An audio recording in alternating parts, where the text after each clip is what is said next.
Howe High School has developed a proud football tradition as one of the best North Texas small school football programs. Like every other Texas high school, the Bulldogs have gone through good times and bad, but through it all, the Bulldogs have been mostly successful since the school opened its doors in 1906. The first recorded Howe football game was played in 1909. In that first season, Howe tied Whitewright 0-0. Back in 1909, there were no helmets, bleachers, scoreboards, or any of the things that we often take for granted. Football was a rough game, and it was hard for a small school to field a team. Often, if a man was hurt, they would play without someone and match 10 boys up against 11 if they had to. Schools would often field a team one year and take the next year off. The next recorded game was played in 1911. Howe played Whitesboro, losing 27-0. It was tough to get a win in those early days, and Howe didn't get its first win until 1914 when they shut out the Denison B team 27-0. By 1915, Howe was playing the likes of Sherman, Whitewright, Whitesboro, and kicking off a rivalry with Van Alstyne. Van Alstyne won that initial meeting 6-3. In the fall of 1934, Howe announced that they would once again step on the gridiron in 1935 and selected Barnes Milam, a former assistant coach at Austin College and a former member of the NFL's New York Giants. Milam's enormous stature was felt everywhere he went, and football became talk of the town. In 1935, Howe, now with the nickname Bulldog, stepped onto the field for the first time in 16 years. Many figured the Bulldogs would be inexperienced and likely not to win a game going into the season. But none knew of the explosive back the Bulldogs had in junior Billy Cloud. Cloud stunned the likes of Grayson County with his dashing speed and quick moves that weren't often displayed at that level of a back that time. Howe joined the newly formed District 2C, and the first official game was played in Tioga on September 20th, 1935. Early spring of 35, well, we got the football season worked out. Oh yeah, we went to Tioga on that old flatbed truck. We didn't want to get over there and have problems with the water, and so we carried a can of water with us. I remember one of the boys, right tackle, I believe, we called him Duke Knox. He was James Alvis. He'd never seen a football game. We played in the first football game he ever seen. And like 60 minutes. Back then we didn't substitute like we do now. We just, I think we lost that first game. I'm not sure, but I believe we lost that first game. But it was an experience for all of us. Most of us had never seen a football game or a whole game or knew nothing about the game. It was all new to us. But in that first year, I think we won enough games to establish ourselves enough that by that second year, when the season started, I think that the rest of the teams in the conference realized that we was a team to contend with. We had the high-top shoes and basically the same pants with the padding that they have now, and the jersey with the shoulder pads. But the helmets were leather helmets. No face guard, just a strap under the chin. And oh, he's a great big guy. I mean, he was so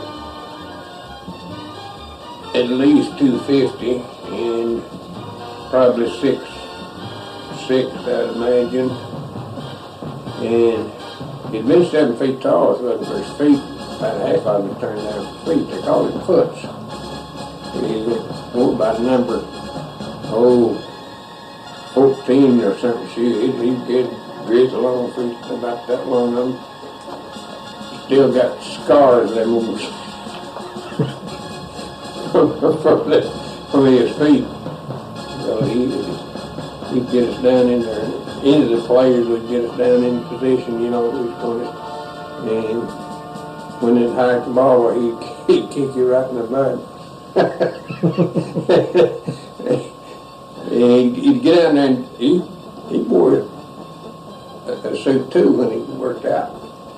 I mean, you know, like pads and stuff, he did have a pair of pants on, the shoes, and he'd get down and show us what he wanted done. And then you get down and, when they piped the ball or whatever, why, he'd like take his little foot sideways to get your boost.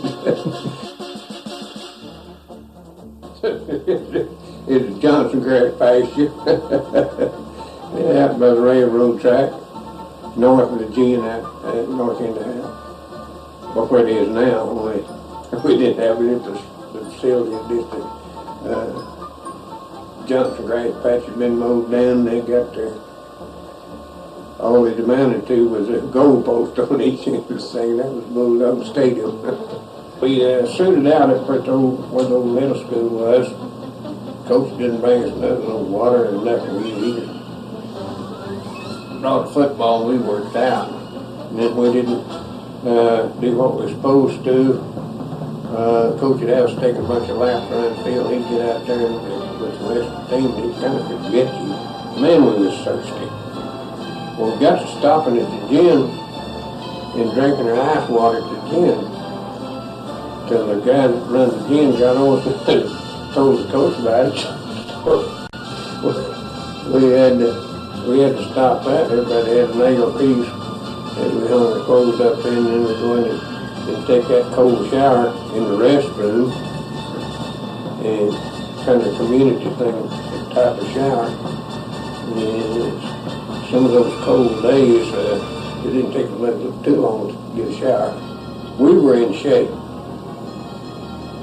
I mean, you had to be in shape to play both ways, defense and offense, both for 60 minutes. You had to be in pretty good shape. And the boys had an option whether they wanted the belt buckle or not. I decided I wanted it. 2 or 3 of the boys did, and Bill Cloud, he wanted one, and he wore his on his football uniform, and he had his football uniform on. This belt buckle plus our classroom cost $15. When I first come to Howe, I thought of course everybody knew Bill Cloud down here, and I was a sophomore in high school when I come to Howe. And of course some of the boys want to know about, what I could run or what I could do, sports-wise, and I said, I'm just that fast as things are, I thought. And they began to tell me how fast Bill Cloud was, and he was kind of short and chunky, and his legs wasn't too long, and he was big. And I said, well, I didn't have to run Bill Cloud. But I found out how fast Bill Cloud found out how fast Bill Cloud was when track started. He was fast. He didn't seem that fast, but he kind of glided when he ran. I found out that Bill Cloud was as fast as a guy that ever been around. Besides being fast, he was a pretty shifty runner. He was my favorite. Billy Brown was a pretty fast little boy, and if he ever got around him, nobody was going to catch him at 6. Kid, I had the privilege of watching him play one time against Howe's old nemesis, Louisville. They were playing here at Howe. Billy wasn't what you would call an imposing figure. He was very, very rapid.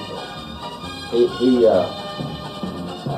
could get to the sideline faster than anyone I've ever seen. They would always double team him, no matter what.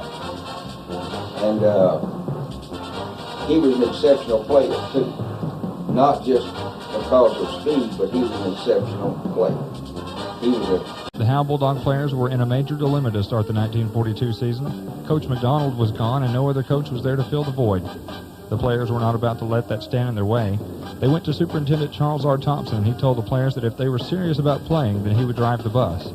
Led by quarterback Tony Brinkley, who called the plays both offensively and defensively and acted as the head coach, the Bulldogs went on to win the district championship in one of the most storied seasons in Howe history. Here's the story according to L.B. Kirby. Our big concern at the beginning of the year was just getting to play, because the war was on, and most of the people really at that particular time didn't want us to play. Mr. Thompson told us, he said, if y'all are really serious, well, I'll drive the bus for you, but if you just want to go to have the uniform on, why, I'm not going to fool with you. I think I ought to drive the bus for them. He did, and the first game we played that comes to mind was when we played Bells. And Bells was a pretty powerful team at that time, and the rules didn't protect you like they do right now, and no face guards or anything like that. So at halftime we were 13-0 behind, and most of us either had a bloody nose or lips or something. I had a broke bone in the top of my left foot. So at halftime, Tony, he was our team captain, Tony Brinkley, he said, now we come out here to play, and we look like we just started for kindergarten. Now let's get out there and play football. We told Mr. Thompson we were serious. Now let's get serious. And the final deal was we beat them 33 to that 13 they had. They never made another score. Henry Lee Allgood, he's the only fullback that I ever seen that could run low enough to the ground to run between the opposing tackle's legs. And he was really a good fullback. Robert Miller, he ran right halfback and I ran left. And I've always thought that probably down through the years as I've watched the Bulldogs play, that Tony Brinkley was probably the best quarterback that we've ever had. For accuracy and passing, I don't remember any bad ones. For handoffs and fakes, very, very good. And I think the record kind of shows or speaks for itself. I remember in playing Pilot Point, we were playing here at home, and Mrs. Gallimore, her son, J.C. Gallimore, was center, and very, very good. I don't remember ever seeing a bad center or seeing him knocked off balance to where he couldn't make his block. Any of those things, but they had completed a couple of passes on me, and Tony Brinkley, he trotted over a little bit, and he said, "Kirby, you know what you're doing?" I said, "I know what I'm doing." He said, "Okay." And on those two passes, I watched the speed and counted how long it took the ball to get to the receiver. And they come right back at me the third time. And I had backed off a little bit, and when I saw him look over there and go back with his arm, I knew it was coming. And I took off, and I got it. And I can still hear Mrs. Gallimore today. I guess I will till the day I die, hollering, "Run, Kirby, run. Run, Kirby, run." I guess I did because I run it back for a touchdown. But it's the little things that you very seldom hear. You very seldom hear someone from the stands. But I heard her. And when we played for my district against Sanger, this has always been a proud moment for me, Monty, because it's the first time in sports and the last time that I have ever seen the fans of an opponent take up for the opposing team. We were tied 12-12, The record shows the game ended in a tie. It did not. Robert Miller took a handoff over right tackle. And as he, well, just before he crossed the goal line, he turned parallel to the goal line and fell about a foot across the goal line. The referees brought it back to 1 foot inside. He was in the air, so he couldn't have touched anything or anybody. And called the game an end. The clock had run out at that time. And the fans from Singer piled onto the field, declaring that he had made the touchdown. He made the score. And I was actually afraid for a little while. I thought they were going to do something to the referees. But Monty referees never changed their mind. And of course, everybody playing probably was like me. They were headed for a war either in Europe or the South Pacific. And so nobody left the game a loser. And what's wrong with that?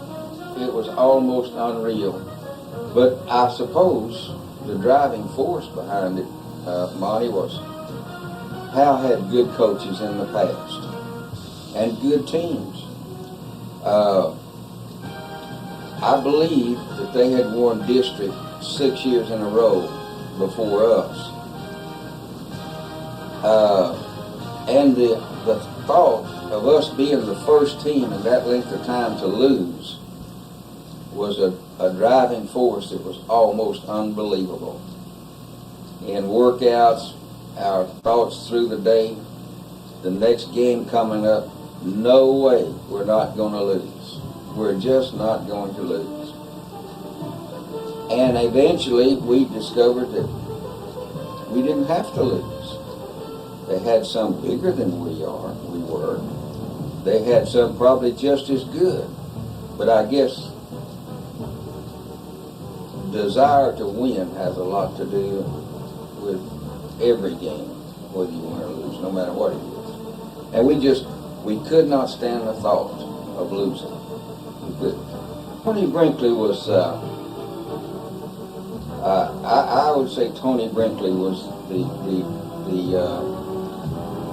engineer behind that, because he looked at us, and as we were working out, and then at night he would go back and study the playbooks and what they had, and he picked out the plays that he thought that we could be successful in. He knew that I might not be the fastest guy, but I probably was on our team. Robert Miller was a power in running plays. Henry Lee Allgood for your short yardages and stuff, with J.C. Gallimore and the line that we had. 3 yards was just an automatic, because he could run so close to the ground, and just a crack was all he needed. And so those are the plays that Tony picked out for us. Yes, we had pass plays and trick plays. There were some trick plays in there for us. But Tony Brinkley was the engineer. Howe started slowly in 1944, losing to Van Alstyne 25-0 in the opener. They quickly regrouped, going 5-1-1 that season, and the Bulldogs won their 7th district crown in 9 years. The Bulldogs had to forfeit the district championship because they had used an ineligible player. Wayne Gray explains. That was the year that we did get declared a player ineligible, which was Benny Frampton. And I'm going to explain how that happened, because he really wasn't ineligible. Back in those days, they had an age limit, but they didn't have any. You could play as long as you was going to school and passing your grades. Well, Benny was supposed to have graduated that year, but he didn't. He couldn't. So he told them he was going to the Navy. And they said, well, if you're going to the Navy, well, we'll just let you go across the stage and get a blank diploma. But he was really eligible to play another year. And he went across the stage and got this blank diploma. And that's the reason that's the reason why they kicked us out that year. Benny was a center. Benny played center and a linebacker, and he's one of the best linebackers, I think, pound for pound, that I've ever seen play. And the field at Howe wasn't, it was just more or less a pasture, but it was mowed, and they kept it down. It was Bermuda grass, so it was in pretty good shape. And then we played Gunner that year in Gunner, and you couldn't put your hand down if you didn't put it in a sandburr. It was just covered with sandburrs, and you had to take your hand to be able to get down into a 3-point stand. That Howe and Van Alstyne they were Class A, and they played at night. Their field was lit, and that's the only time we ever played at night. We played Van Alstyne, and we should have beat them the night they beat us 25-0. They dropped enough passes. I'm not even going to tell you who it was. They dropped so many passes that we could have beat them by 10 points, but and it all hit him. Old Ralph Wayne Davis was the one throwing the ball. And this boy, he don't know who he is if he ever receives it, but he dropped enough passes where we might have beat him. At least we stayed with him. In 1945, new coach John Lair led the Bulldogs to their finest defensive season ever. They started the season with a first-ever victory over rival Van Alstyne, 13-0. The Bulldogs shut out every opponent in the regular season, including Gunner, Bells, Collinsville, Sherman B-Team, Tioga, Pilot Point, and Tom Bean. The 1945 squad remains the only undefeated, unscored-on team in school history. Jim Holloway would score 92 of the team's 176 points with 16 touchdowns. The Bulldogs won the district championship and played Frisco and McKinney. Frisco shut out Howe 19-0. James Tillett, a linebacker on that team, tells his story. I take the Texas Monthly, and they had right up about that. One other team in the history of Texas always has only done that besides Howe. That'd be impossible now.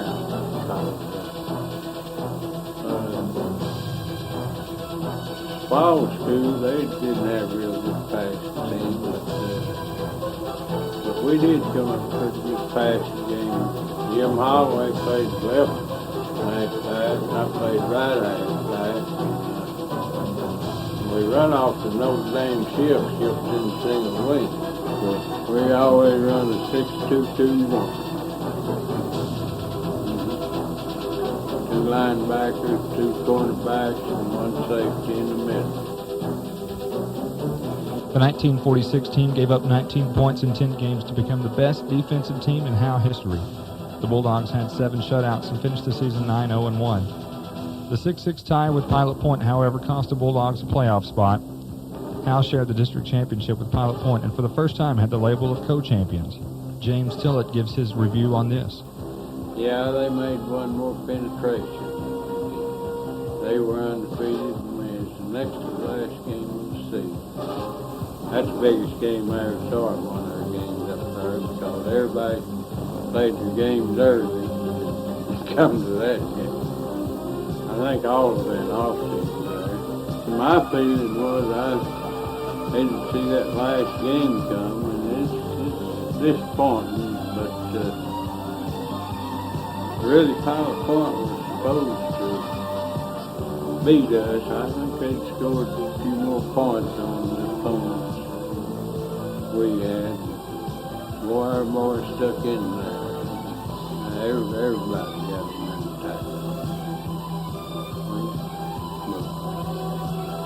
That one year we had boys that They all didn't mind playing defense. That's much they didn't recognize. I love defense in the South. But, kind of like going to all district and all that, they didn't recognize defense because they didn't have no defense. All district, they just pick 11 guys. 1970 squad was the second highest scoring team in school history, finishing with 286 points. Rick Hanning led the Dogs to the regional championship with a 22-0 win over Windthorst. In Class B ball, that was as far as a team could go in those days. Other star players on the team were Rick R., Tim Underwood, Butch Thornhill, Eddie Hamilton, Jerry Dukes, Butch Schneider, Mike Bledsoe, and David Morrison. Robert Trotter and Robert Billy would alternate plays in and out and carry the ball. Howe set a school record with 10 victories in that storied season. Rick R. and Norman Dickey tell the story. The season didn't start off like it was going to be all that grand. At the beginning of the season, we had 1 win and 2 losses after the first 3 games.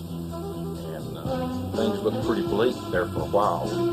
We did not realize at that time what was going to be our destiny to win out the rest of our season at that point in time, because like I say, things had not gone real well early on in the season.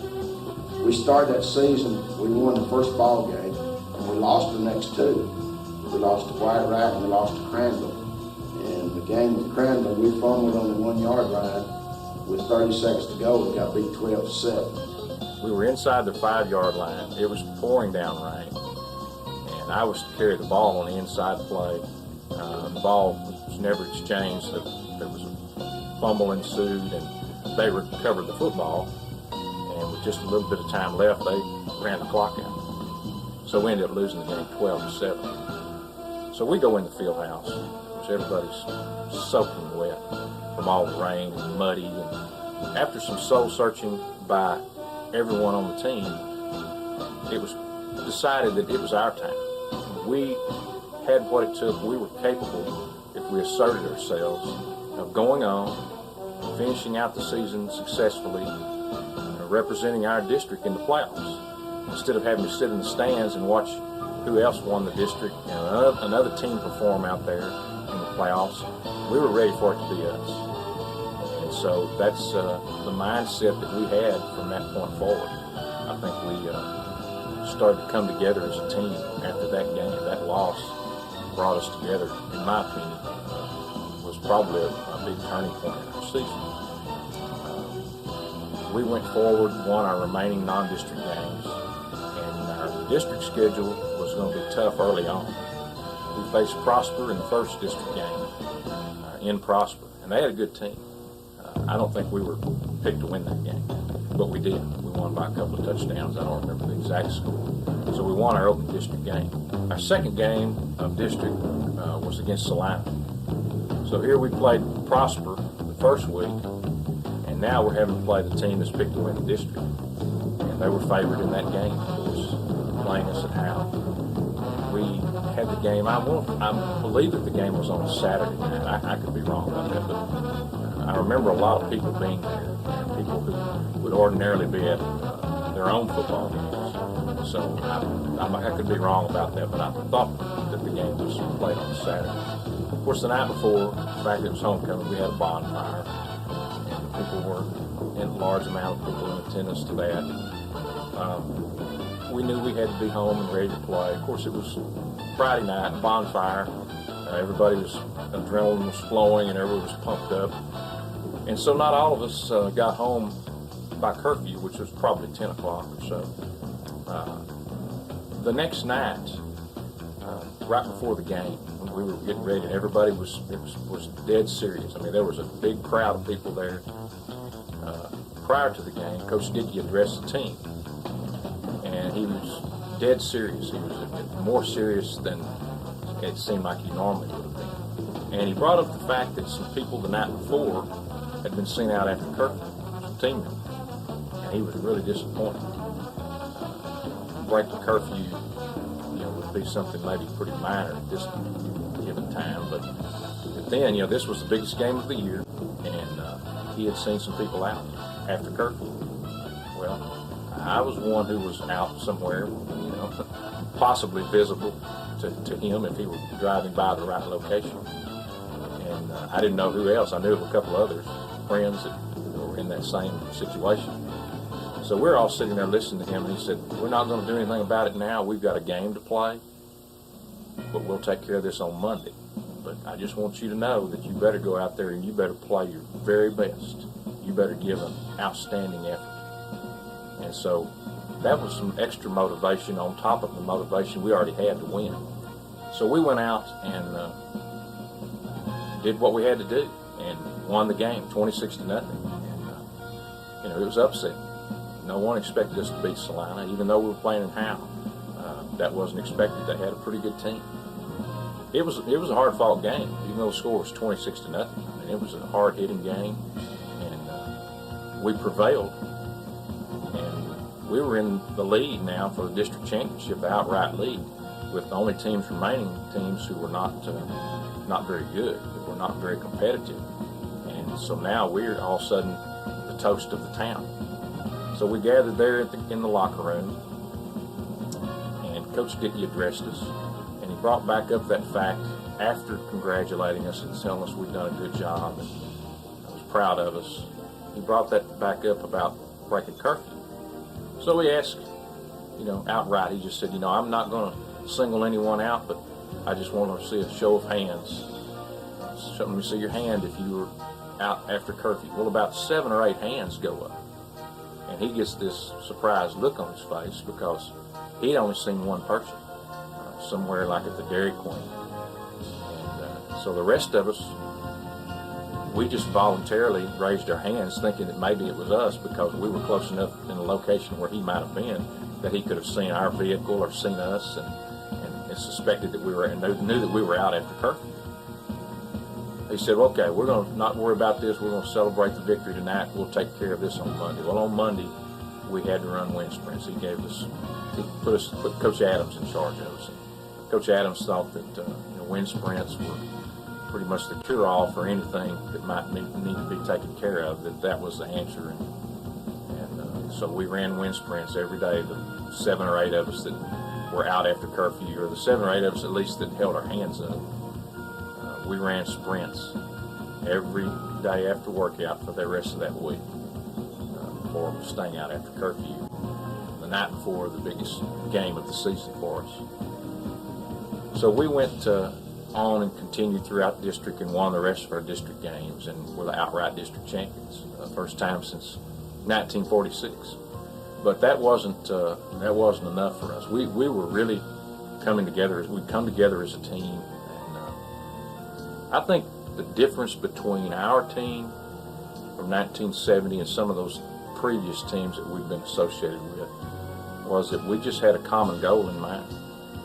And no one really cared who got the glory, for the most part. I'm sure there were an individual or two that did, maybe.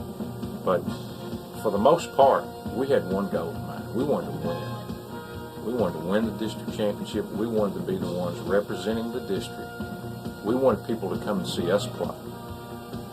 The senior class, junior classes were rivals in school. We were very competitive, both of us. Both classes were very competitive and competed against each other for things within our own school. But when it came time to go onto the football field, when we walked out there on Friday night, we were all one group. And we put forth an effort to be successful.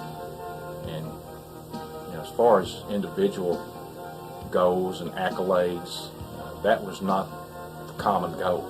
The goal was to win as a team. And that's what we had. I think that's the thing that separated us. We believed in each other. We didn't want to let each other down. I know I didn't want to let my friends down. I wanted to give an effort that was good enough to help us be successful so that I could be happy about it after the game was over. And I could see that my friends were happy and enjoying it. And there's a lot more fun to win and celebrate that than it is to lose and look at your friends and wonder if you gave the effort that you should have, regardless if you did or you didn't. So we came together as a team, and we weren't going to let anything stand in our way. We had made up our minds what we were going to do, regardless of what the situation was. We were going to prevail, and we were going to reach that goal that we had always. Was our fullback, and Rick only carried the ball mostly from tackle to tackle, and had over 1,000 yards rushing that year as fullback. And we alternated 2 tailbacks. That's how we set our plays in. Both of them were small. Robert Trotter and Robert Billy alternated the tailback, and they both did a good job. Butch Snyder was our starting center. Butch Thornhill was one guard, and Lenny Gray was the other guard. Our tackles was Jack Hawcom, and then the other tackle was Tim Underwood. Tim was the clown of the team, and he was a good football player. It was a good group of kids. They worked hard, had a good attitude. Ricky Haney was our quarterback. Ricky was tall, didn't have a lot of foot speed, but he could throw the football. He could kick the football. Rick got a scholarship that year to Ranger Junior College to punt the ball for them. So, being 6'5", hefty, see over the offensive line. He was not a sprint out passer, he was a drop back passer. But he was good at throwing the football. Had some good receivers. Mike Bledsoe was one of our tight ends. Eddie Hamilton, Tom Bean was our wing back, and had a split end named Jerry Dees that was probably as good as any receiver that's ever come out of Howe. He was one of those, I remember other greats like Stephen Hawthorne. Jerry was about 6'3", and weighed about 175 and had great hands. Jerry Dukes was an outstanding athlete, probably the best pure athlete on the team. He played split end, played some defense, but for the most part, his most of his contributions came on the offensive side of the ball. He was a split end. He could go up, he could jump, he had good speed, he could go up, catch the ball, had good hands. And he was one of those type of receivers that was always open. Whenever he came back to the huddle, regardless if they had 2 people out there covering him, he was open when he came back. Hey, why didn't you throw me the ball? Hey, I was wide open. Rick would throw a touchdown pass to somebody else. Jerry Dukes would come back and get on him and tell him that he was open. He wanted the football. And he did his best whenever people were covering. If he was in the open, he may very well drop the pass. That was not uncommon at all. But if you put a person on him close, or 2 people out there trying to cover him, he was going to go up between them and catch the ball. He saw that as a challenge. He really needed a challenge from someone else to bring out the best in him. And that's what Jerry was all about. David Marshall came in on defense and didn't play offense. Roger Langford came in as a cornerback, because we wouldn't dare to play Rick Haney on defense with his foot speed. We didn't want to get a quarterback hurt anyway. And that group, Tim Underwood and Butch Thornhill, knows we used to, in practice, we'd put a red shirt on our quarterback. We did not want him hit. And they used to get so mad because we wouldn't let them hit him. But they understood it was all good natured. So we're playing Lone Oak in McKinney for a bi-district championship. Didn't know that much about them. We just knew that was another team a step toward where we wanted to go. We played in McKinney at the high school stadium, and they were pretty good. In fact, I thought they were better than the second team we played, the team for regional. They were fast. They had some good speed. They had some pretty physical players. They hit hard. And I thought they were the better of the 2 teams, quite honestly. We didn't play well the first half. We had finished the district out against 2 teams that weren't very good. Hadn't had to give a lot of effort. Didn't even play all the ball game. So we were rusty. We hadn't really had to be on the top of our game the past couple of weeks. We didn't play well the first half at all. We had our offense taken away from us. They took that we couldn't run the ball very well. So they had pretty much nullified anything we tried to do that first half. And we go in at halftime. We had a punt blocked. There were several things. It was quite obvious to us as well as to the coaching staff, that we weren't playing like we were capable of playing and like we were going to need to play to win this game. We go in the dressing room at halftime, and Coach Dickey pretty much lowered the boom on us, and rightfully so. We hadn't played very good at all, and he proceeded to let us know that we had, and if we weren't representing our community very well, and if we expected to continue on our quest in the playoffs, we'd better come out the second half and start showing that we were the Howe Bulldog team that we were when we beat Prosper and beat Salina. Came out the second half with a renewed enthusiasm and started to move the ball, both on the ground. Rick Haney, who was quarterback, and Jerry Dukes split in. They connected on a couple of real big plays that caused their defense to have to loosen up some, so that opened the running game up. And we started to move the ball on them. The defense stepped it up another notch, started to play better. As it turned out, we won the game, and we're by-district champions. We're presented a trophy there at the field. And we had taken another step in the direction that we wanted to be in. So we had beaten Lone Oak, and now it was time to advance on to the regional championship game, which was the last game, and we knew it was the last game. We were to play a team from Windthorst, Texas, which we didn't have a clue where Windthorst was, none of us. Of course, I'm sure people from Windthorst had no idea maybe where Howe was either. We found out that it was a little community south of Wichita Falls. We were going to meet them to play the game in Gainesville, at Gainesville Stadium. We had exchanged films with them, and we had 2 films, and then they had 2 of ours, and they were huge. Going in, I really didn't know, and of course I didn't tell the kids this, but the coaches and I had 2 coaches. Tommy Skipworth was one of our coaches, and Raymond Adams was our other coach, and we talked about it. We wasn't sure we could beat them because they were so big, and being from Windthorst, they was probably farm boys and worked all their life. We asked the coaching staff something about Windthorst, and all they could tell us was, well, they're big. And of course, went over the basics of their offense and defense. So we meet them in Gainesville, Texas on a Friday night for the regional championship. We finally have arrived at where we want to be on the season. And now it's just a matter of playing like we were capable of playing to win the game and become regional champions.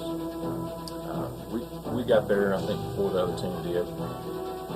Our dressing room was real solemn. Everybody was serious, had a serious tone about them. And we went outside and worked the group that goes onto the field prior to the opening part of the game that works on kickoff, punts, receive passing and various things early on. We started out to the field and their buses arrived.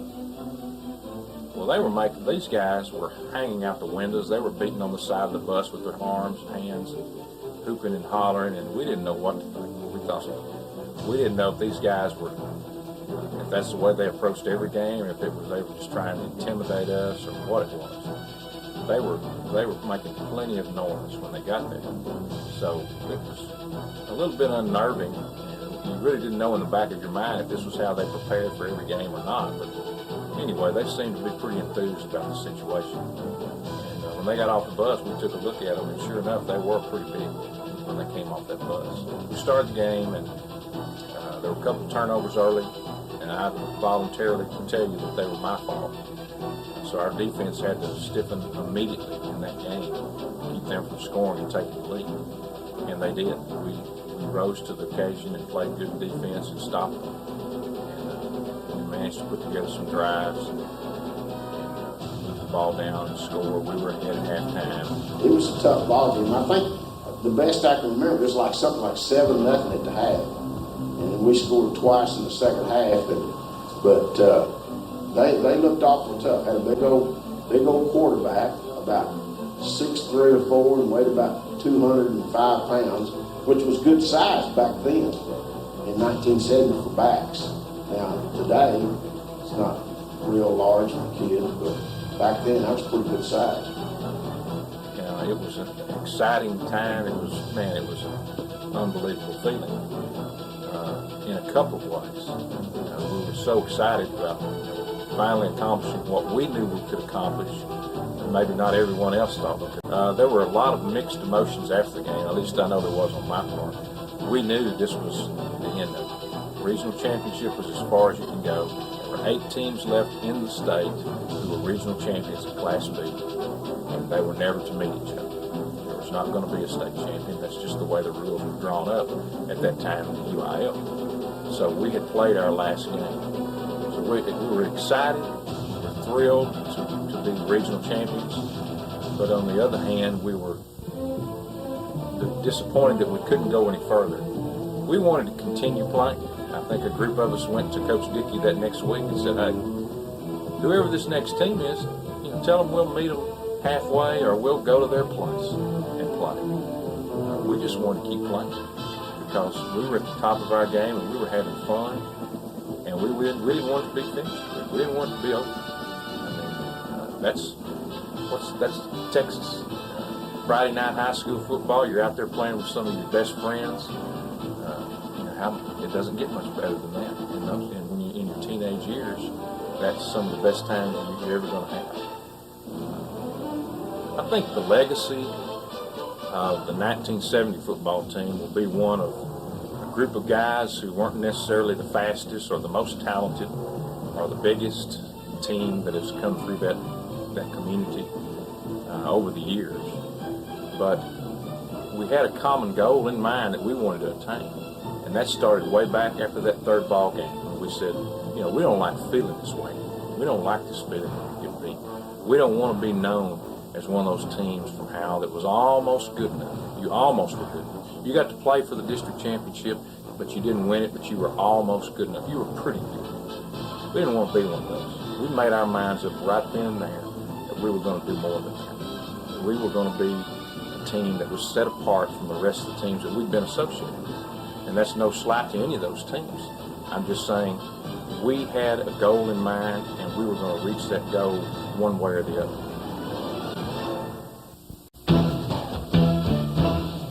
In 1985, fall of 1985 was my first time to be a head coach, and I went into that season with really great expectations of myself, of the season, of the team. And it's really one of my greatest memories of what went on during that year. We had an awful lot of fun. We did, however, kind of have a couple of turning points during that season that turned things around and brought us together as a team and made things happen. The first was a time during our preseason before district started, and we had some players that were kind of disgruntled, were unhappy, and we knew that was going on. There was griping going on, so we decided to have a team meeting and just get everything aired out. And we sat down one night up at the field house and said, "Okay, guys," I said, "the floor is open. You say what you want to say." I said, "Whenever we get through tonight, everything's going to be finished. We're not going to talk about it anymore." I said, "But you got the opportunity to say whatever you want to say." And a couple of players, talked about how mean the coaches were and how hard we were on them and all that sort of stuff, and that was kind of what they were unhappy with. And once that was said, and I said, "Okay, it's my turn." I said, "Well, yes, we're hard on you because we expect a lot of it. And yes, we get after you because we want you to be better than what you're giving us right now." And I said, "I don't see that changing. I think we're going to keep doing that. We're going to keep expecting a lot out of it. We're going to try to get better. We're going to push you as hard as we can push you to make you as good as we can get." And that was the end of it. And we walked out of it, shook hands with everybody in there, walked out of that room, and never really looked back. From that point on, things got better as far as our relationship between all the coaches and the kids. And then the next turning point, about the same time that happened, we tied Anna, which is the first district game. We tie again. And that really was the low point of the year. Anna had one of their better ball clubs right there, but we expected to beat them, and we didn't expect a tie, but we got a tie. And I was really low. That was my lowest point, and I really was questioning myself, you know, if I knew enough to be a head coach, if we're going in the right direction and everything. And Coach Holland said, came to me that next Saturday morning, said, we're getting ready to play. We're getting ready to play Pottsboro. We're preparing to play Pottsboro.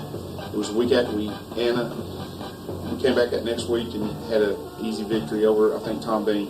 And then we're getting ready to play Pottsboro, and that was going to be probably for the district championship. And Coach Holland said we need to get out of here. He says, let's go watch Baylor and Texas A&M play down at Baylor that way. I said, no, we can't. We got to stay here and work. He said, no. I said, we'll talk on the way. We'll work on the way. Let's go watch them play. So we did. And we got down there, and Baylor was running a one-back offense. And back in 1985, there wasn't very many people running one-back offenses.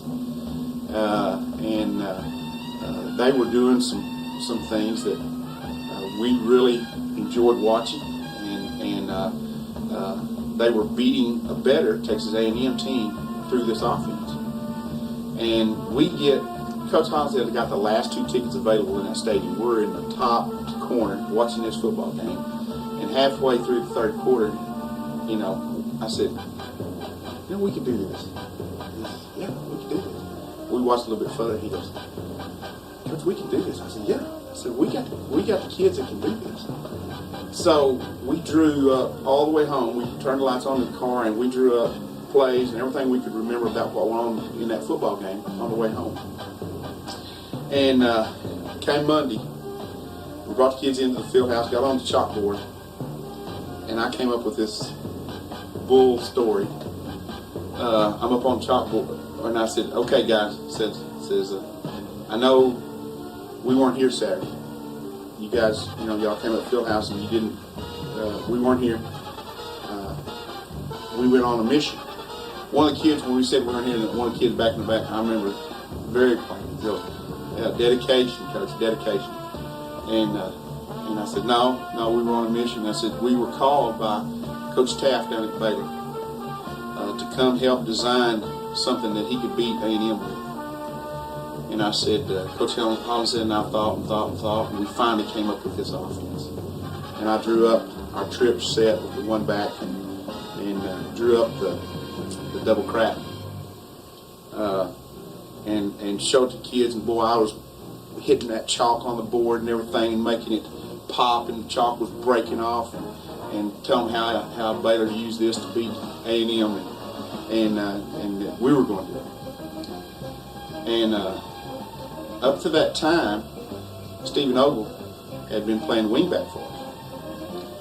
And so we put Stephen there in that one back set. And one of the changes that he made was me from running back to wing back, and Stephen Ogle from wing back to running back because of the blocking concerns that were being done. I was a little bit bigger than Stephen. Stephen was faster. And when we made that switch, it seemed like everything really just clicked. From a standpoint where Stephen had a great year at running back, and then I had a good year also from the wing back position at that time. We all got together and just decided, that we make the sacrifices and not play against our individual goals, and we went for team goals after that. And win trips, we worked on it all week long. We worked on the option off of it, and then we worked on the option reverse off of it, and then we worked on the option pass off of it. And basically just had those 3 plays we worked on. And so we're getting ready, we're playing Pottsboro. Pottsboro's picked to win the district, and they've got a good football team. And it's about 5 minutes before half. And we've got the ball. I believe we recovered the fumble on about the 20-yard line. The fumble, Pottsboro fumble. They were ahead of us at that point, 7 minutes. And so I called for the trip set. So trips, double crack. And First time we ran it, came down the line, Andre came down the line, made a pitch to Steven. Boy, he's gone. Nobody even touched him. Scored touchdown. And so we're jumping up and down, we're going crazy and everything, and come back, and Howe Pottsboro, they have to punt to us. We take the ball and come down again to about the 30-yard line this time. We call the same. I said, trips team. They go running in, down the line option, pitch it to Steven, touchdown. We've run it twice now, we've scored twice. And then early in the third quarter, so we were up at halftime. Early in the third quarter, we drive down, call the trips team out again. This time we run the reverse, come out and act like we're pitching to Steven, and Mark Wheeler's coming around, and he intercepts the pitch and runs reverse, touchdown. So we've run the play 3 times, scored 3 times.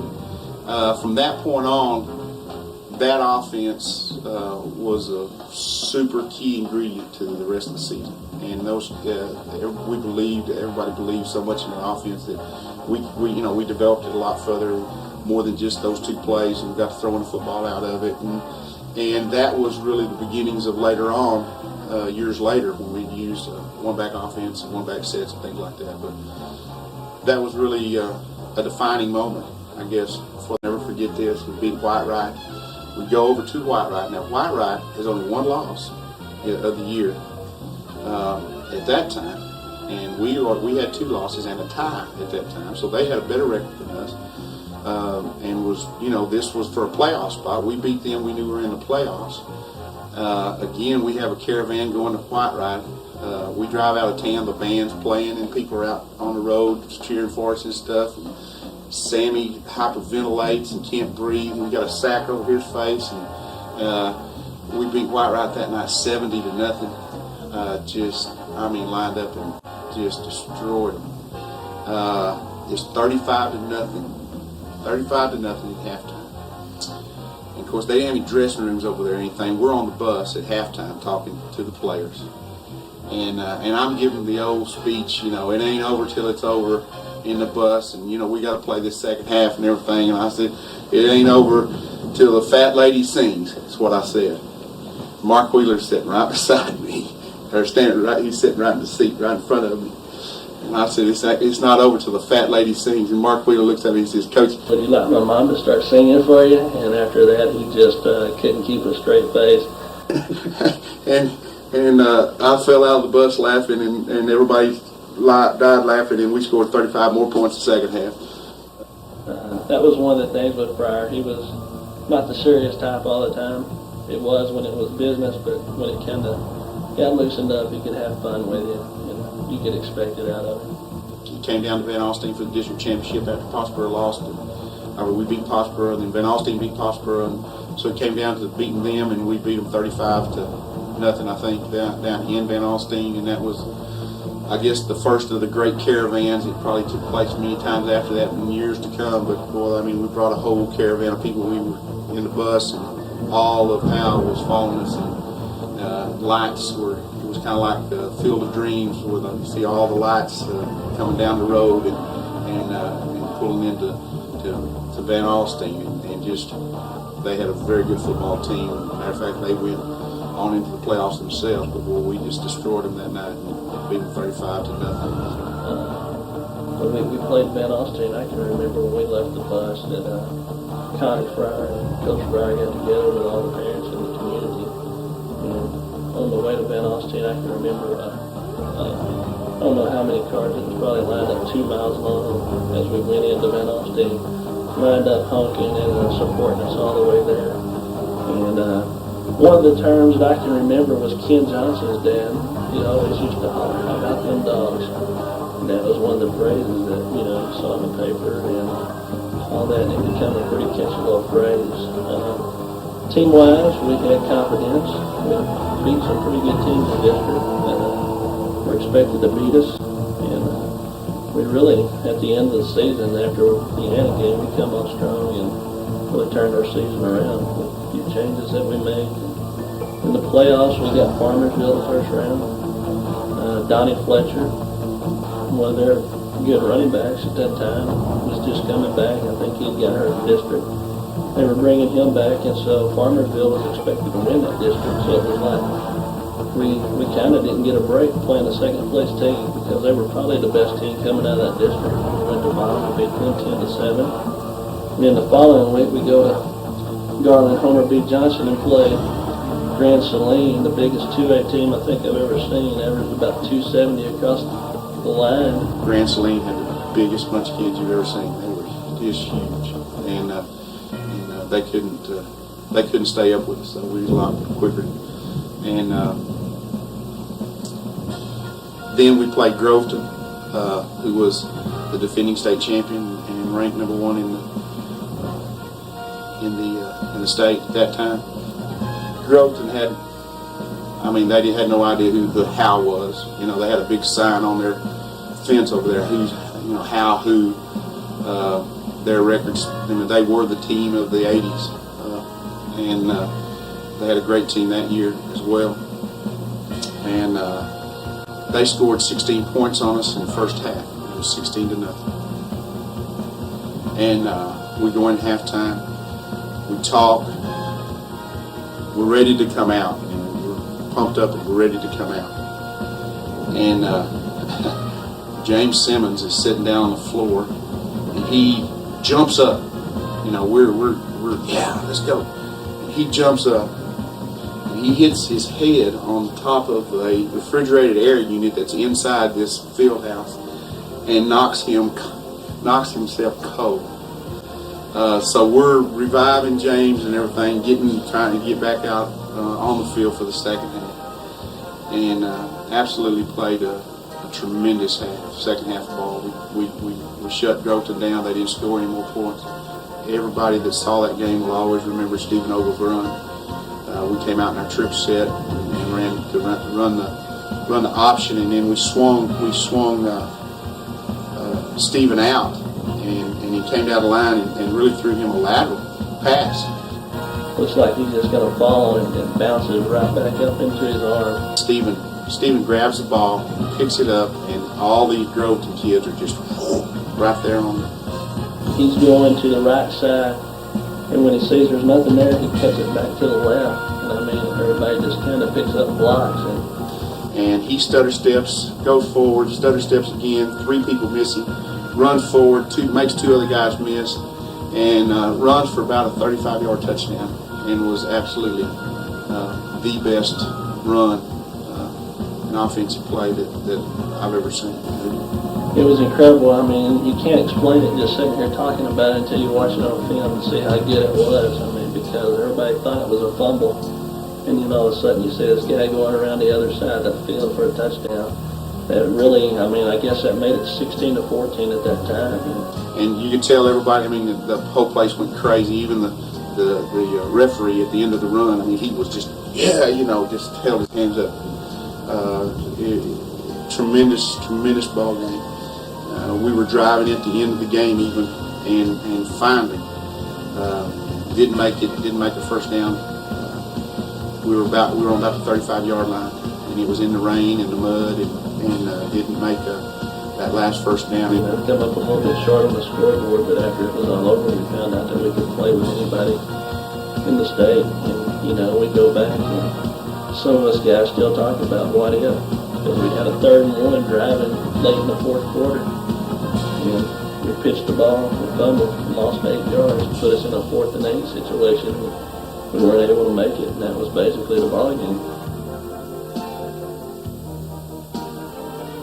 Me and Andy talk about that all the time. I think both of us, I was down at Texas Stadium just the other day watching some 4 and 5A kickers, and I was telling my son, I said, me and Andy used to be able to kick them during warm-up 56, 57 yards.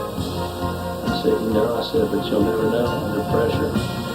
Rush coming, it's a little bit different. I'd like to say yes, we'd like to try it, but it didn't happen. We can go back and speculate and do whatever, but we just come up a little bit short again. You just can't go back, I guess. That's the one thing I tell my kids nowadays.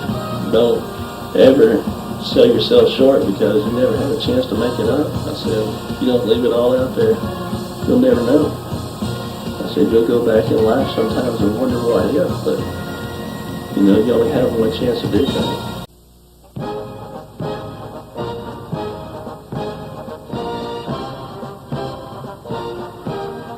The 1989 Howe Bulldogs, of course, were a very special group of kids.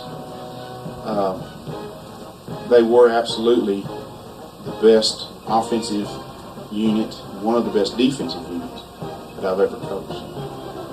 Offensively, we probably accumulated as much yardage per game, as any coach would dream of. We could score from any place on the field.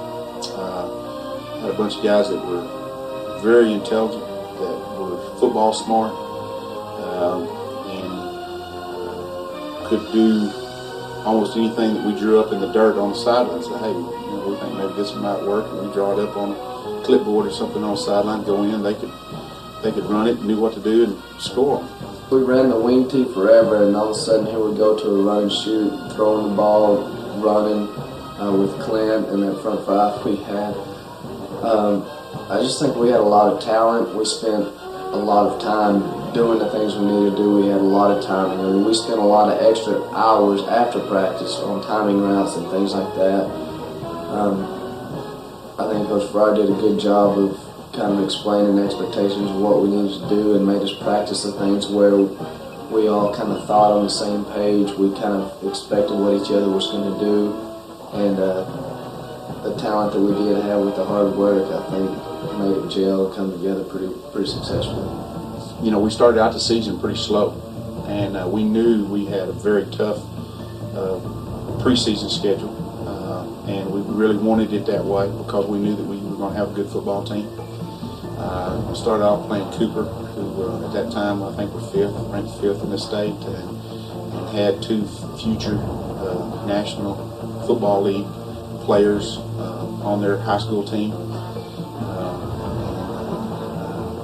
Really played well enough and should have won the ball game, except that I didn't do a very good job right there at the end of the ball game, as most of you guys probably remember. And I didn't use our talents the way I should have used our talents. We ended up losing the ball on about the 3-yard line going in to win the ball game with just seconds to go.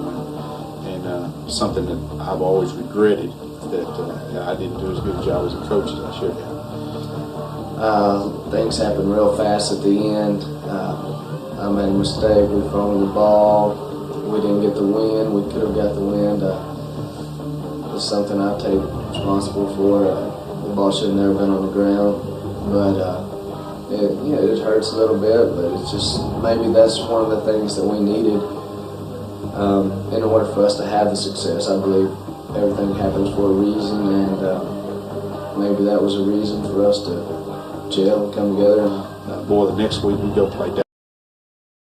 They end up winning the TAPS League State Championship, and they're just a great team. And we're still pretty down from not winning the Cooper ball game, and they really stomped us. And I guess if we had a low point of that season, that was after the Dallas Christian ball game was probably the low point. Then we got to rolling a little bit better. Still, we lost a hard-fought ball game to Pilot Point over at their homecoming, which was payback because remember the year before we had beaten them at our place for our homecoming in the driving range and rain. And remember David Kennedy stretched out. I can still see it now. And boy, that rain was so thick you couldn't even hardly see the football field. And he made a catch just laid out on his fingertips on the 3-yard line, and then we run belly down. Adam Coffey goes in for the score, and we beat Pilot Point. Everybody goes nuts in the rain. So they had been waiting for a year to pay us back at their homecoming, and we had some kids hurt after the Dallas Christian game and stuff, and they beat us there. So we already had 3 losses early in the year.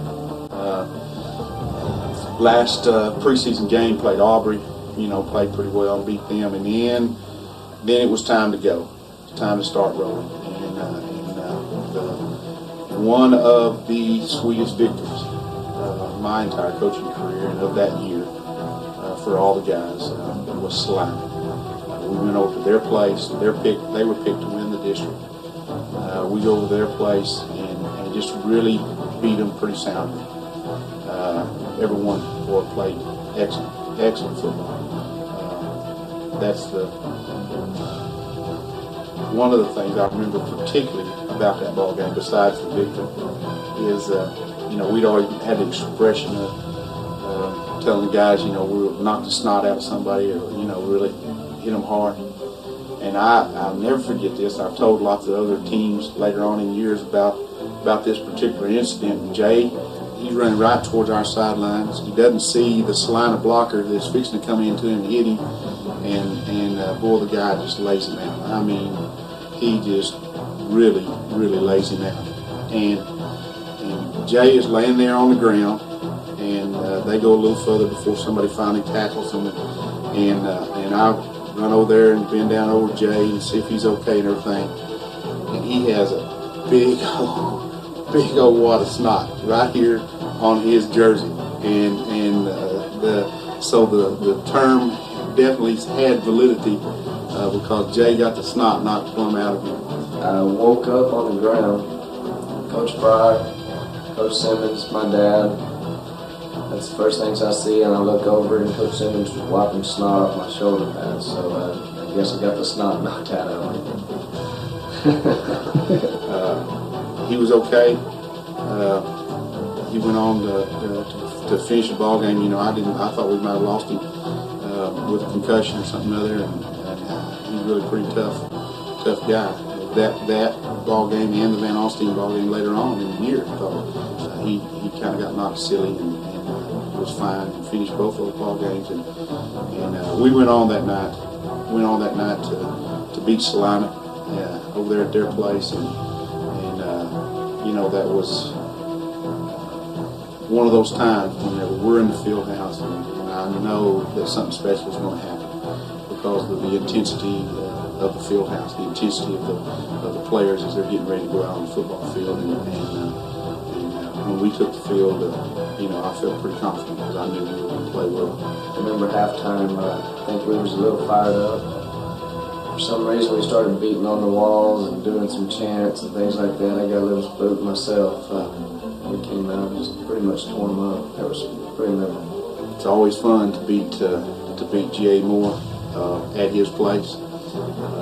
Not a lot of people have done that since, but so that's one of our fondest memories of that year. Then the next to last ball game, again we're getting right down to the wire, and we got to beat Van Alstyne. We're already in the playoffs, but we got to beat Van Alstyne for the district championship, and they've got another good football team, and they're a lot like us. They're using one back in the I formation, and their quarterback is thrown for a lot of yards, and we really thought it was going to be a tight football game.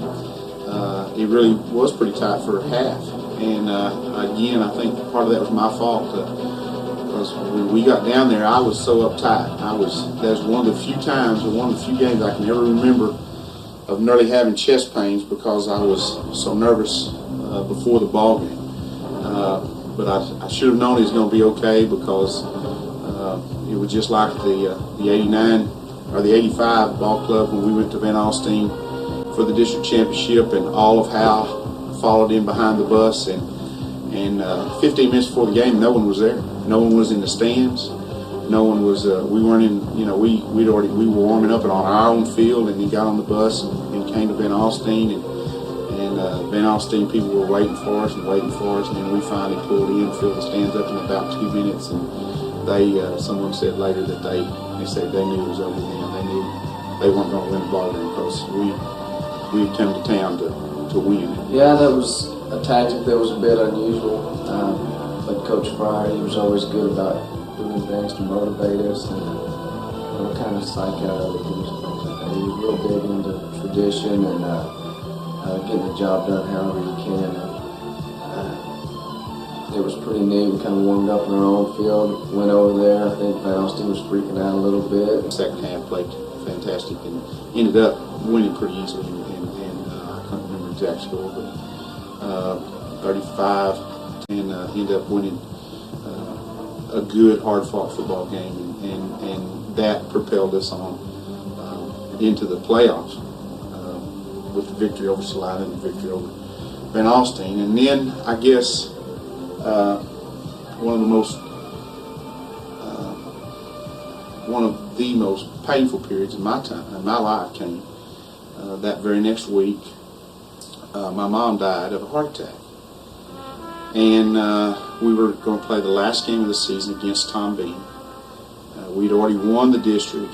It didn't matter what happened in the Tom Bean game. Of course, we didn't want to blow that, but it didn't really matter what happened in the Tom Bean game. We already were the district champs, and we'd already started setting up our bi-district ball game and everything. I came home, and of course, my sister and her husband were in Germany. They had to fly them back, so it really just about took all week long before we finally had the funeral and everything, and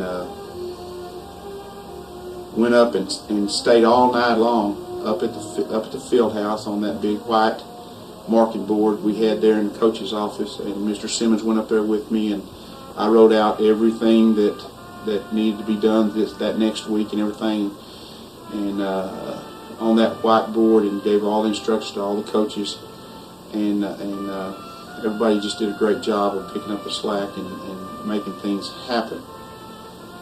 And I remember vividly Friday night, about 9 o'clock, I called the press box there in Howe, and Leon, who did the announcing in those days, picked up the phone, and I said, Leon, I said, this is Coach Fryer. I said, listen, I just want to call, see how everything's going.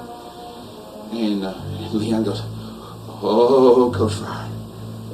Oh, Coach Fryer.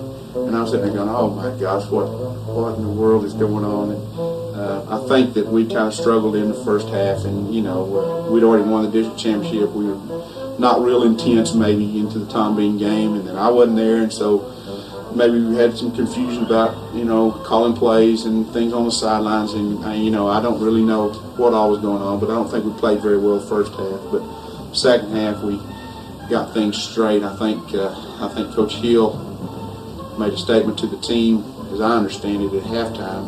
I said, okay guys, I said you guys we want to play like the second half like we played the first half. I said, which one of you guys are going to tell Coach Fryer when he gets back that that's how you play?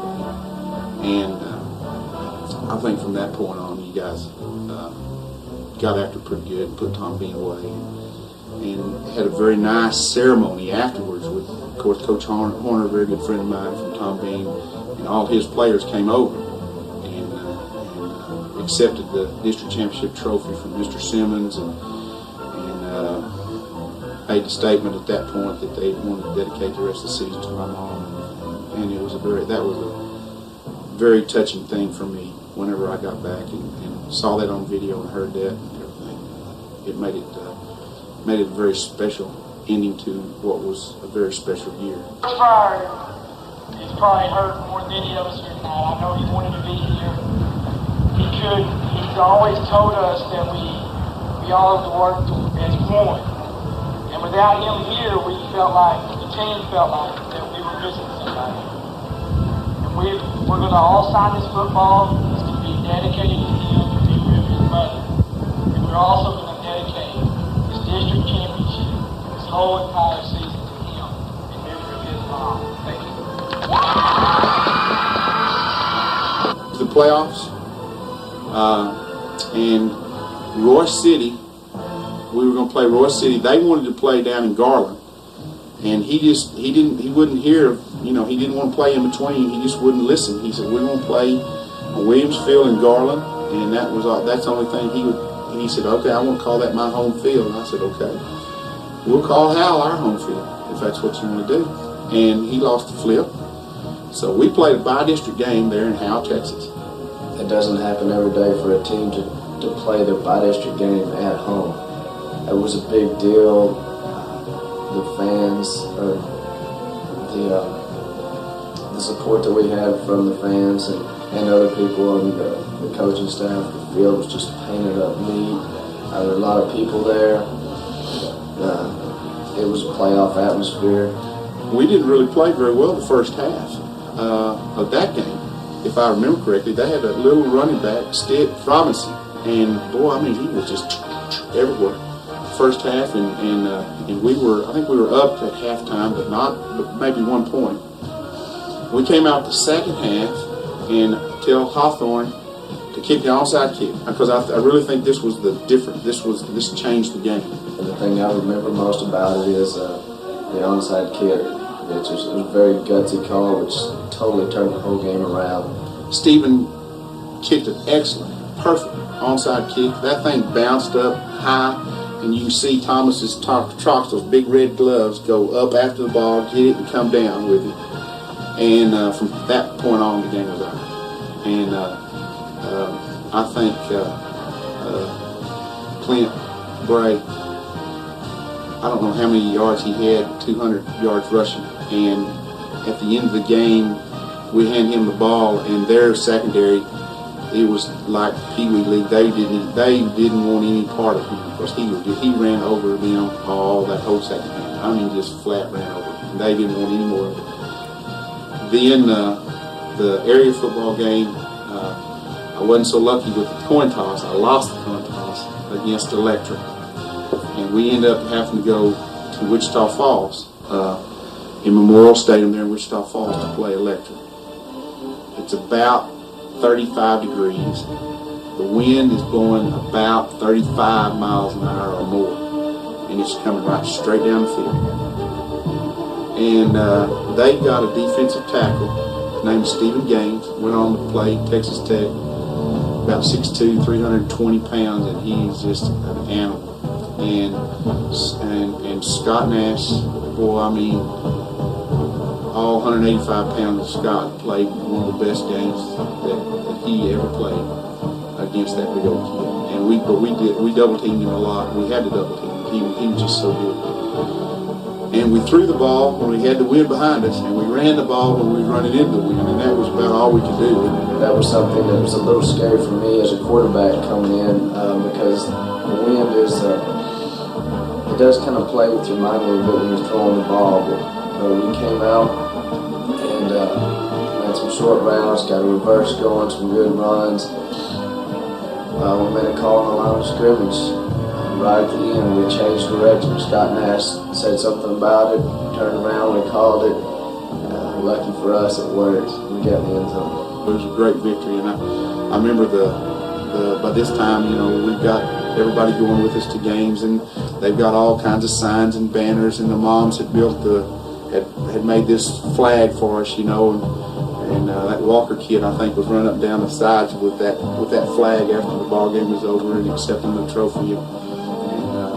It was an awful lot of fun. Then the last ball game of the year, we played McGregor, who had been pretty much a perennial state power, and we ended up playing them over in Mesquite, and played a fantastic first half. Had a pretty good game plan going into it. Felt like we could do some things to them, and really played a fantastic first half. We were leading going into the field house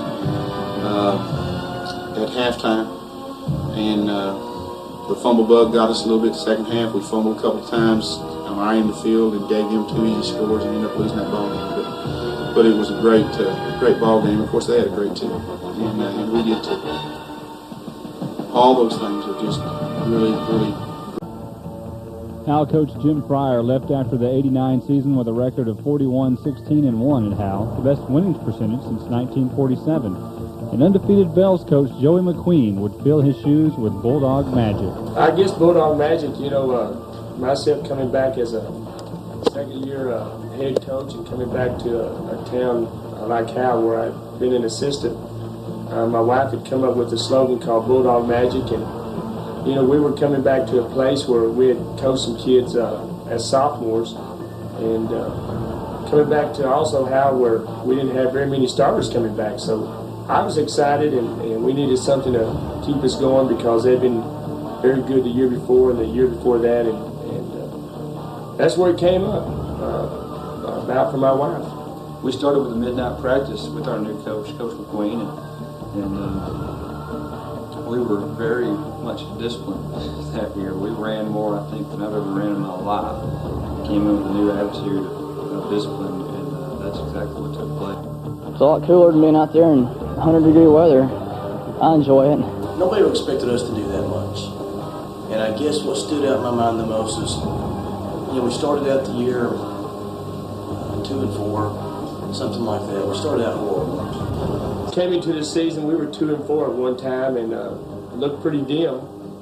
But the athletes that we had, they had good character and a lot of determination. And we didn't look that good offensively. We put the ball on the ground a lot, and we stumbled out of the blocks 1 and 3, something like that. It wasn't the greatest of starts by any means. We came across, I guess it was Aubrey game. It was the key point in that year. We lost that ball game, which we never should have lost. I don't know whether we weren't focused or what happened, but we weren't prepared to play that football game. And I know I put the ball on the ground twice at the fullback position, and I know I didn't hustle on another play and was reamed the next morning at the team meetings and stuff, watching the film. Wasn't a very good week for me and my compadres. We went back to the drawing board, made a lot of changes. We made some changes probably mid-season with our offense. We moved Monty, who was at a fullback at that time, to a tight end, and moved Domingo Rivera to a fullback, and that helped us a lot. I think 2 reasons. It gave us some stability at a tight end position, which we at the time didn't have, and someone with good hands, and then it gave Domingo a chance to be able to be a pretty good fullback, and he turned out to be that way. Michael Bailey was pretty much the tailback, and Michael Ross came in front and said he was the fastest man on the team and thought he needed a chance to play at the tailback position, so Coach McQueen gave him that. And both of those guys kind of split time at times of the year. And, that was really the key point in our season. I know that Superintendent Simmons came in there and gave us one of the speeches after that Aubrey game. I wasn't even there. I was not going to even go to school on Monday. I felt so bad about what had happened.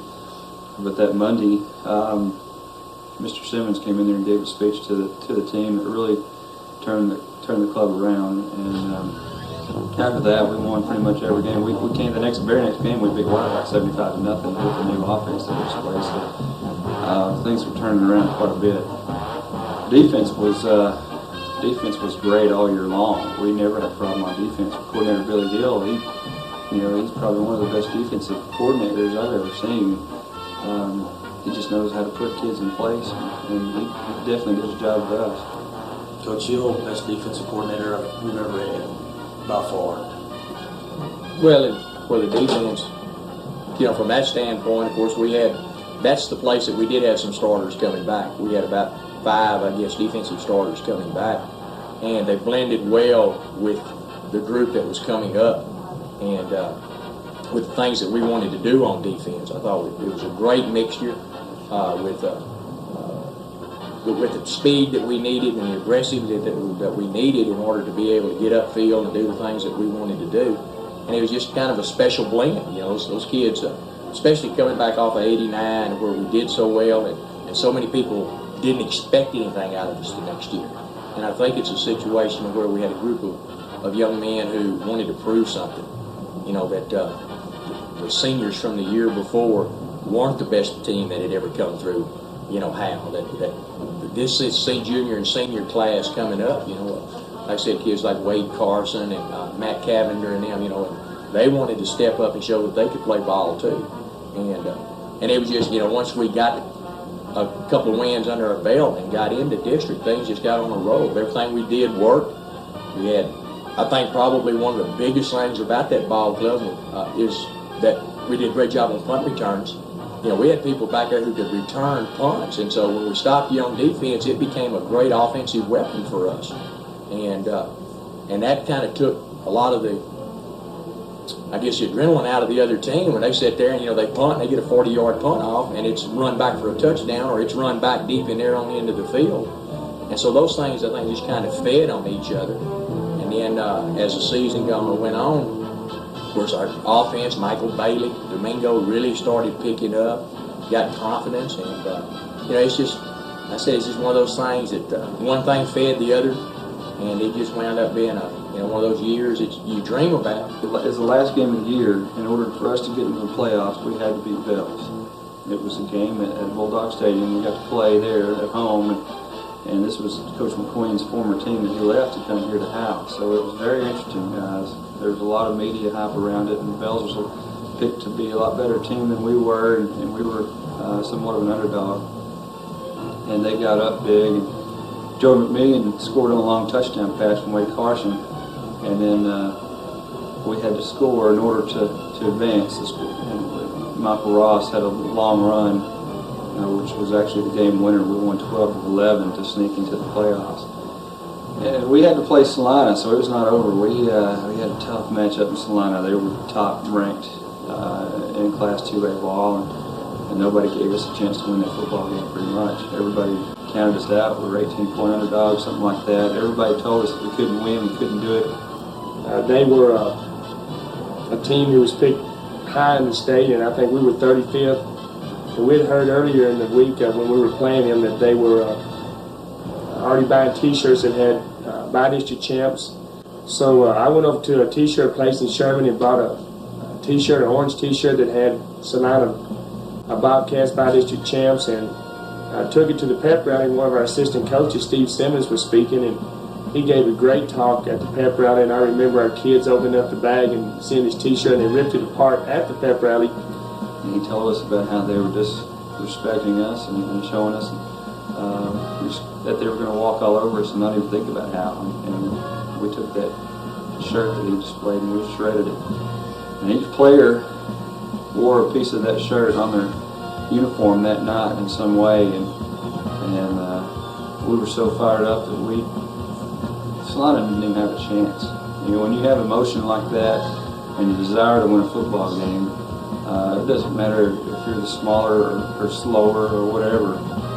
If you have that desire, you're going to win, and that's what happened. When you look at the Salina, we're down 14-0 at halftime at Salina, and that's probably, if we took one half of football that whole year, I think that exemplified probably our whole season, that second half against Salina.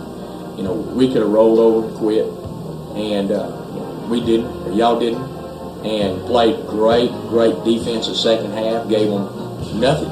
I think they had one first half, the entire second half, one first down in the whole second half, and something like 11 total yards. And the offense, Michael Bailey kind of took over and had the great catch from Damien. That half, probably to me, is what I remember more than anything else, I guess. As far as just the games themselves, that's the half that I remember about that season. To me, that's what was the magic of it. That we did what we did there, and it just carried over for us. Back then, you could win on penetrations, and then it went to first downs, and it went to total yardage, and we were tied on penetrations, and we were ahead on first downs. And so I sent my wing back in to tell our quarterback to drop back and take a knee, and he sent the play in to drop back and throw it deep, and he did to our tight end, Marty Walker, who caught the ball, and we actually won on penetrations then, but all I could see was that the ball would be intercepted, they'd run it back and get penetration and beat us on in that situation, but it didn't happen, and you look back at it now, it's really funny, but at the time it happened, it was really scary. Yeah, it was very scary when I'm standing there going, what are we doing? The game was really a neat thing. We just tied Salina the week before, and we were playing in a beautiful stadium at UT Arlington, and it was on Thanksgiving weekend. They were pretty much mirrored to our team. They were 3-7, but they snuck into the playoffs just like we did. They turned things around and got in there playing good ball and just peaked at the right time, just like we did. And pretty much it was the same type of game as Salina. We got out of the block slow, which kind of mirrored our season, and then came back and just out of nowhere had this long drive. And I think it was 12 plays, 80 yards, and took almost a quarter off the clock. And it was amazing to see Michael Bailey run every play that series almost. Here's the handoff, Michael Bailey, rushing tackle, 40, up to the 45, he's to the 50, the 45, he's to the 40, the 35, the 30, and out of bounds at the 25-yard line. Michael Bailey has done it again. He got the ball the next 5 carries in a row or something like that. It was amazing. But he definitely carried all of us on his shoulders in that drive. I remember Wade Carson coming over, and we were driving down for our first touchdown, and he said, "Coach, I can score if I just run this fake the ISO and go to the side we're faking to." Here's Carson, fake, rolls to the left, he's got a wide open, and it's going to be a touchdown. What a ball! That play was called by Wade Carson. It's going to be now the all-important extra point, and it'll be Monty Walker. And if he kicks this one, the Bulldogs may advance for the second time in 2 weeks on penetration or first down. I would not want to be Monty Walker right now. I missed it by a foot underneath the goalpost, and I was so mad.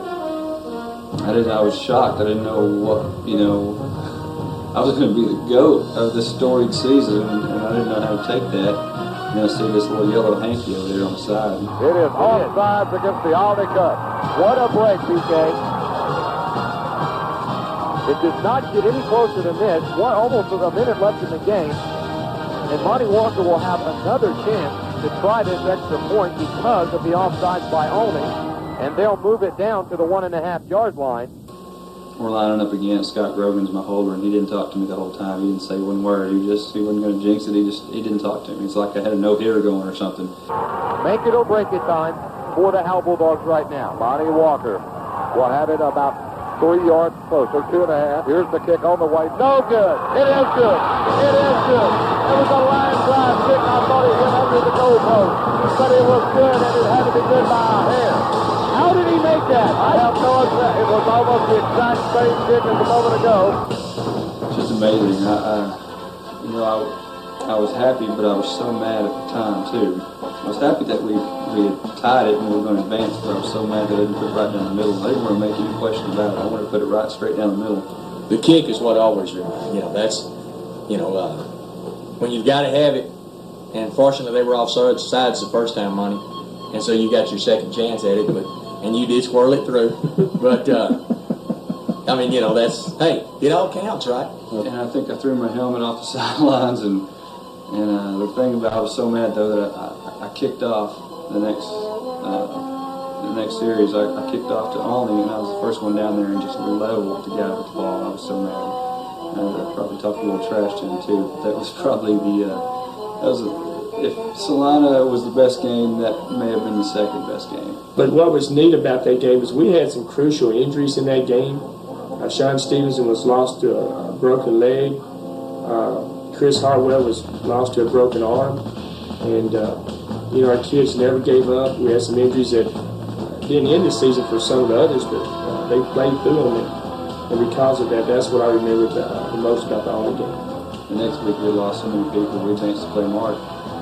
We lost like 9 starters or something like that if you combine offensively and defensively. We lost Sean Stevenson and Chris Hartwell, and Wade got hurt in the game, and we just lost so many players. And when you lose that many players in a regional championship game, it's tough. And headlines read, Mark beats Howe on points. And so we had won on penetrations and first downs at basket time. So that was a very storied season. And it just wound up being one of those years that you dream about. And like I said, it was a magic year, and it really was for us. Over for Terry Davis in the 96 season with hopes of regaining to the Dogs form of the 80s. DeBose did exactly that, and by 1998, he had the winningest team since 1970 with 10 victories. He explains. We had to cut our party short because we knew we were fixing to play Pilot Point again in my district. And so that kind of woke us up a little bit. And I was concerned personally as a coach of how our kids would handle that situation. To be physically manhandled the second week of the year, and now going into a by-district game, and just a little bit concerned about that. And we played them in Denton, and we really were excited about getting on the turf, this new stadium, and I couldn't ask for a better effort from my kids. Prior to the game, I asked Kevin Roach who was one of our seniors, and Kevin was on varsity as a sophomore. He was one of those varsity kids, 9 or 10 sophomores that were on varsity. And Kevin, of course, was in a serious auto accident and was paralyzed. And so obviously, you know, we felt like Kevin was part of our group and should have been on that field. And so I asked him to come in and before the game and speak to us. And Kevin did, and his dad came with him. And I tell you what, I couldn't say anything. I had thought all week about what was I going to say before the game. And especially playing a team that we've been, you know, we got waxed, you know, a few weeks back. And Kevin said the right things. He said the right things. We took the field. Should have played a little bit better. We played on emotion the first half. And they took a 7-6 halftime lead. And I told them at halftime, I said, guys, if you remember, a few months ago, we were getting beat bad, I think it was 28-0 at halftime, at Powell Point. And I said, you're playing these guys. You know you can play with them. And we came out second half and we pretty much dominated second half. Ended up beating 28-15. And it was a great win for us. The very next week we get in there with Boyd, who I thought Boyd was probably the best team in the state that year. But we played them 28-13 and felt like we had some opportunities in the fourth quarter we just didn't capitalize on. But we really feel the team, the 98 team, we really have the closeness as most championship teams do. And but we really, I really think that team's probably the most special team in my 24,